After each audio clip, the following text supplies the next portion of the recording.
ORS, அதாவது orally rehydrating solution. நமக்குலாம் சின்ன வயசில் இருக்கிற டைரியெல்லாம் வரும் இல்லையா? அப்போ உடனே வீட்டில் என்ன சொல்லுவாங்க பெரியவங்கலாம், டைரியா நிறைய தடவை போயிடுச்சு, நீர் சத்துலாம் போயிடும், டீஹைட்ரேட் ஆயிரும், ஸோ வந்து இமீடியட்டாக தண்ணியில் கொஞ்சோண்டு ஜீனி உப்பு போட்டு கொடுங்க அப்படின்னு சொல்லுவாங்க. அதை குடி போனோமா சரியாக போயிடும். அதுக்கப்புறம் என்ன ஆச்சுன்னா எலக்ட்ரால்னு சொல்லுவாங்க, ஒரு பவுடர் கிடைக்கும் கடையில். அது வந்து WHO ஸ்டாண்டர்ட்ஸ் படி கரெக்டான விகிதாச்சாரப்படி இருக்குது. ஆக்சுவலாக எவ்வளோ NaCl இருக்கணும், எவ்வளோ எலக்ட்ரோலைட்ஸ் இருக்கணும், எவ்வளோ குளுக்கோஸ் இருக்கணும்னு சொல்லி கரெக்டாக தான் இருக்குது. ஆக்சுவலாக அதை வாங்கி நம்ம குடிப்போம். இதான் இருந்துச்சு ஆக்சுவலாக. எனக்கு அதான் தெரியும். அப்புறம் கொஞ்ச நாள் கழிச்சு இப்போ எனக்கு பையன் வந்ததுக்கப்புறமா அவனுக்கு டைரியா போனப்போ ஒரு தடவை பீடியாட்ரிஷியன் போயிருந்தப்போ ஓஆர்எஸ் கொடுங்க அப்படின்னு சொன்னாங்க. ஆனால் ஓஆர்எஸ் புதுசாக இருக்குது அப்படின்னா என்னன்னு தெரியல அப்படின்னு சொன்னேன்.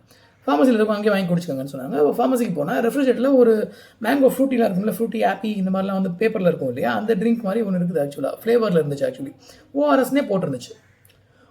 ஓகே நம்ம முன்னாடிலாம் கஷ்டப்பட்டு எலக்ட்ரால் குடிப்போம், இப்போ அதிலே ஃப்ளேவர் வந்துருச்சு, technology has improve very much அப்படின்னு சொல்லிட்டு என் பையனுக்கு எந்த ஃப்ளேவர் பிடிக்குமோ அந்த ஃப்ளேவர் வாங்கி கொடுத்துட்டேன். அதுக்கப்புறம் தான் தெரிய வந்துச்சு ஓஆர்எஸ்ங்கிறது பிராண்ட் நேமு. அது வந்து ஆனால் உள்ள லிக்விட் வந்து ஹை சுகர் லிக்விட். அது நல்லது கிடையாது, குழந்தைங்க உயிருக்கே கூட ஆபத்தை உருவாக்கலாம் அப்படிங்கிற விஷயம் தெரிய வந்துச்சு. But FSSAI approved. அப்போ தான் அதை பற்றி தெரிய வந்துச்சு. அதுக்கப்புறமா அதில் இந்த விளையாட்டே வேணாம்னு சொல்லி வீட்டிலேயே உப்பு கரசில் கொடுக்க ஆரம்பிச்சாச்சு ஆக்சுவலாக.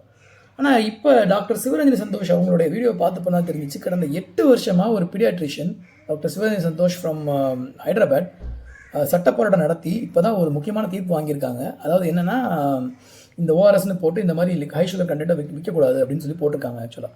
ஆனால் அந்த சந்தோஷம் கூட ஒன் டே கூட நீடிக்கல. இந்த கம்பெனிஸ் எல்லாம் போய் ஹைகோர்ட்டில் போய் கேஸ் போட்டு அப்போ எங்களோட ஸ்டாக் எல்லாம் வீணாயிரும் அப்படின்னு சொன்னோடனே ஓகே அதை விற்றுருங்க அப்படின்னு விற்கிறதுக்கு அனுமதி கொடுத்துட்டாங்க. இப்போ நம்ம கோர்ட்டை திட்டுறது, FSSAI ப்ளேம் பண்ணுறது அதெல்லாம் அப்புறம் வச்சுக்குவோம். நான் என்ன சொல்கிறேன்னா, குழந்தைங்களுக்கு சம்மந்தப்பட்ட விஷயம் இது. குழந்தைங்க பாதிக்கப்படுறாங்க, இன்றைக்கும் குழந்தைங்க டைரியா வந்து இறக்குறாங்க. அப்படிங்கும்போது யாரையும் குறை சொல்லி இங்கே பிரயோஜனம் இல்லை. குழந்தைங்களுக்குன்னு சொல்லி நிறையா மேகசின்ஸ் இருக்குது நம்ம நாட்டில். குழந்தைங்களுக்கு சொல்லி ஏகப்பட்ட சேனல்ஸ் இருக்குது. குழந்தைங்களுக்கு பாட்காஸ்ட் இருக்குது, யூடியூப் இருக்குது, எல்லாம் இருக்குது. 8 வருஷமாக ஒரு அம்மா குழந்தைக்காக போராடிட்டு இருக்கு. யாராவது இந்த விஷயத்தை நம்ம கிட்ட சொன்னாங்களா? சொல்லப்போனால் குழந்தைங்களுக்குன்னு நம்ம கொடுக்குற எல்லா விஷயங்களுமே குழந்தைங்களுக்கு கேடு தான். குழந்தைங்களுக்குன்னு வைக்கப்படுற ஆடு கொடுக்கப்படுற சாக்லேட்ஸ், குழந்தைங்களுக்குன்னு சொல்லி போட்டு வைக்கப்படுற இந்த ஃபாஸ்ட் ஃபுட், குழந்தைங்களுக்கு கொடுத்த மேகசின்ஸில் வர கெட்ட அறிவு மழுங்கி போகுது. குழந்தைங்க சேனல்ஸில் வர கெட்ட வார்த்தையை கொஞ்சம் பிள்ளைங்க கெட்டு போகிறாங்க. இப்படி தான் இருக்கும்போது வேறு வழியே இல்லை, நம்ம தான் அதை கொண்டு போய் சேர்க்கணும். இப்போ வந்து கோர்ட் ஆர்டர் இருக்குதுங்க, FSSAI பேன் பண்ணிடுச்சு. பட் அந்த பொருளை விற்கலாங்கிற இது மட்டும்தான் அவங்களுக்கு இருக்குது. So this is our time to spread the news. இந்த ஓஆர்எஸ்ங்கிற பேரில் உள்ள எந்த லிக்விடையும் வந்து வாங்கி யாரும் குடிக்காதீங்கிற விஷயத்தை தயவு செஞ்சு நம்ம ஸ்ப்ரெட் பண்ணணும். இந்த வீடியோவை ஷேர் பண்ணுங்கள், நான் சொல்லவே மாட்டேன். நீங்கள் எல்லோரும் வீடியோ போடுங்க, நீங்கள் எல்லோரும் எழுதுங்க, உங்களை ஃபாலோ பண்ணுற 4 பேருக்கு தெரிய வரட்டும், பார்க்குறவங்களுக்குலாம் சொல்லுங்கள். இது குழந்தைங்க சம்மந்தப்பட்ட விஷயம்.